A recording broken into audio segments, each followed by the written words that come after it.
ડેસર વિસ્તારમાં શાંતિપુરા પાસે આવેલ પાનમ કેનાલમાં મોટું ગાબડું પડી ગયું છે। 2 મહિનાથી વધુ સમય થયો હોવા છતાં તંત્ર દ્વારા કોઈ એક્શન ન લેવાતા હજારો ગેલન શુદ્ધ પાણી કોતરમાં વહી રહ્યું છે, જેનાથી પાણીનો ભારે વેડફાટ થઈ રહ્યો છે।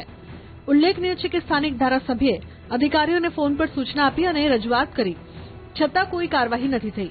અધિકારીઓ સ્થળની મુલાકાત પણ ન લેતા ખેડૂતોમાં ચિંતાના વાદળ જોવા મળ્યા।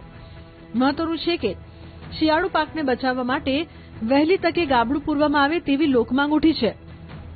પાનમના પાણીનો પ્રશ્ન છે। પાનમની કેનાલ અમારી આ વર્ષે જ રિપેર થઈ છે, તે છતાંય 28 આગળ ગાબડું પડવાથી 50% ઉપર પાણી વેસ્ટેજ જઈ રહ્યું છે અને પાછળના ખેડૂતોને ટાઈમસર પાણી મળતું નથી। આ બાબતે રજૂઆત સાહેબોને કરેલી છે। જ્યારે ફર્સ્ટ પાણી ચાલુ થયું ત્યારથી જ આ રજૂઆત કરેલી છે અને ફોટા અને વિડીયો બી મોકલેલા છે। એક વખત અધિકારી આવીને જોઈને ગયા છે, ત્યારથી આજ દિન સુધી કંઈ નિરાકરણ આવ્યું નથી।